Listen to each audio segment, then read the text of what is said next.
How Coach was just talking about special teams and how much time you guys do put emphasis on it and the time you put on it. Even back in fall camp, even in spring, you're doing things. How much time a week do you spend on special team stuff, and how much does that pay off?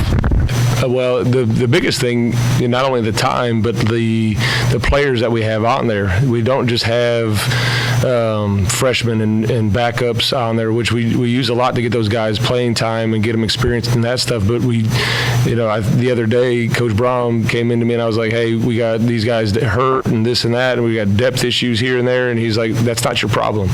Use who you got to use to get done what you need to get done. And so that in and of itself is like, as a special teams guy, it's a relief. You're not just, you'll see some places where they're using only backups there, and we don't have that. And guys are all bought in. As far as time during the week, during practice, we get about 25 to 30 minutes, which, that's about a third of practice. And then we get, 15 to 20 minutes of meeting time every day. So it's a significant amount of time into the 1/3 of the game. And really, when you think about it, we're playing 30 snaps compared to 85 on offense and defense. So to get that amount of time is important, and I think a couple of these games has given us a little bit of an edge because of that too. So the time and then the players that we're able to use has really been helpful. Coach, you set Nick Keller out there for a 57-yard field goal. What's the outer limit of his range where you'd say, I don't know, but how far can he? We've seen him line up from just in warm-ups, 65. We've seen now Cooper he got mad at me, and if you watched his kick, so the next kick was 48 yards, and he put it into the stands, and I wouldn't have been surprised if he gave me the middle finger, but he crushed it. So we've got, and then even Carson Hilbert, our third guy, he's got range over 60 yards as well. So we've got, I don't know the limit to Nick's range, and Cooper's. I've seen Cooper on video. He's got a Twitter video out there of him hitting a 70-yarder. So we've got some talent. And Nick was hot yesterday or Saturday, and so that's why I went with him. You watch his kickoffs, he almost put a couple through the uprights, and there wasn't any wind. And so with that's why we used him. I was like, there's 61 or whatever it could have been. I think he was good from 60, 61 on that one, and it's been pretty cool. And the other thing that was cool about it was Brock Travelstead was in the stands. He was there to watch the kick, and he's coaching at Tennessee Tech now, and they had an off week, and it just happened that his record got broke. So that was cool, and he was up there high-fiving Nick and all that stuff. So it was a really cool experience. Carl, how special or how much of a luxury is it to have Colin back there, catching balls to return them? Well, we saw a flash of it last year, right when we were playing Miami. He came back from the injury and took it back and scored against Miami. And then even in the Sun Bowl, he had a big return in there. And so he sees it different.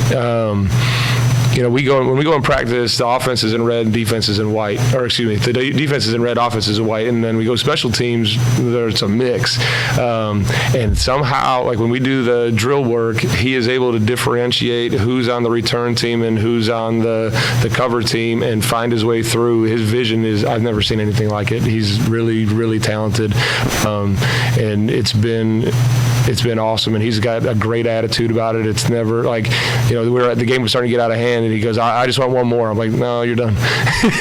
So it's been awesome, and the kids love blocking for him too, and hopefully we can get some block kicks as well and keep teams on their toes a little bit, but he's dangerous back there. Now I think we got to get prepared for what our team's going to do as far as kicking away from him and stuff like that, and so we got to get creative with how we can do some stuff too. That's what I was going to ask on punts. What kind of is that I mean, it's harder to kick away from somebody on punts, but it still can happen. I mean, how do you? I mean, you just have to kind of adjust. Teams sometimes tip off which way they're going. I think there's two things that teams are going to do. They're going to either put the ball on the sideline, as close to the sideline as they can, and try to pin them in there, or they're going to find ways to get their gunners, their cover guys in motion and set picks and screens for them and stuff like that to free up guys to get there to make the tackle. And when we start seeing teams that rugby a lot, those guys will start rolling one way, kick the other or vice versa. So we do work those things in practice. And, you know, I think one thing that you guys don't really see is like Rodney Johnson and Justin Agu were both their guys on that punt return for touchdown. If you go back and watch the film, both guys are out of bounds. The guys they're blocking, they blocked them out of bounds. Like they like totally cleared the field out.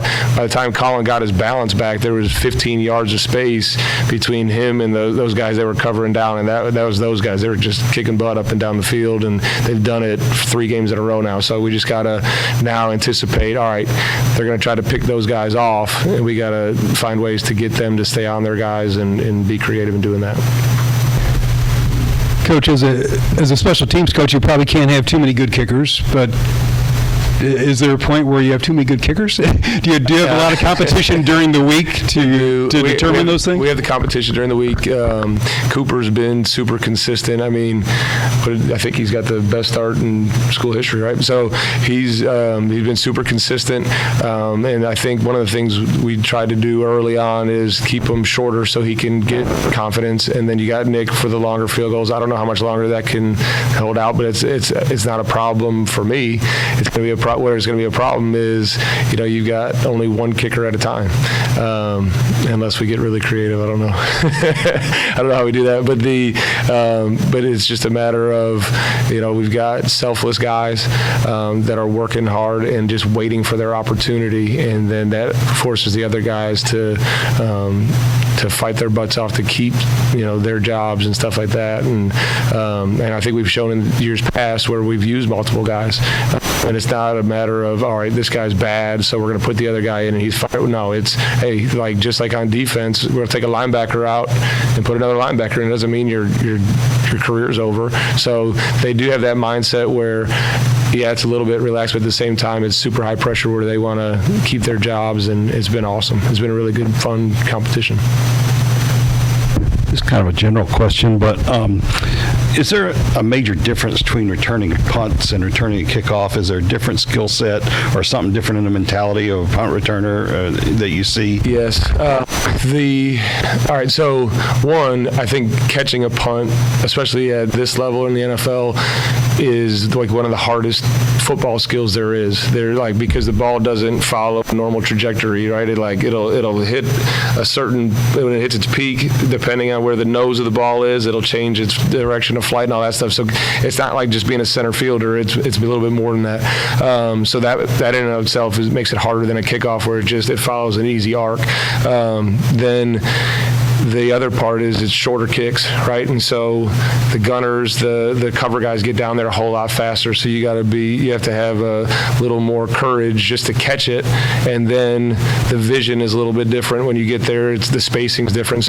And the flip side, kickoff return is more, all right, I'm going to catch the ball, and it's like running a run play on offense. You know what I mean? And they got to have that kind of mindset. And then really it's, if I get through the first wave of guys on kickoff, then I'm out. And so we talk about running through the smoke. You know, the old days of thunder, just get through the smoke, and you don't know what's on the other side. You just got to trust it that once you get through there, you're gone. And Colin's unique in that he can do both. And the other part is he breaks tackles. I think that's what makes him so much more effective than a lot of returners that are just fast or whatever. Is he sees it, he's brave, and he breaks tackles, and it's been fun. We hear coaches talk about, you know, the extra, you're saving extra yards on punts when you get, you know, ones that doesn't bounce back in the hidden yardage. Yep. Is that true on kickoffs when you get a touchback? Is that kind of similar to that, and how important is a touchback? Because it seems... As we're kicking them? Yeah. I hold my breath every time there's a return. It makes me want to throw up because you don't know. Like, one missed tackle, like I said, that guy gets through the smoke, and there's not much on the other side. You got a kicker, which Keller did get a tackle on that one return. But the touchbacks, you negate any big plays. On the return side of it, what's it hurt to return? You know, you got teams that have fair catch level. What's it hurt to return it? If you get it out to the 19-yard line, there's not that much of a difference between scoring opportunities between like the 19 and the 25. So you might as well take a shot because you can't return it out. But as the kickoff team, you know, you can you could put your stamp on it a little bit. If you're kicking a bunch of touchbacks, it kind of sucks the life out of the other team. And then if you're tackling them inside the 20-yard line, you might be able to get a big hit and a momentum change a little bit too. I don't know what you were doing yesterday, but it was a special teams kind of dream with all the block kicks in the NFL. Do you ever go back and watch and see? Oh, we watch all of it, what did they just do?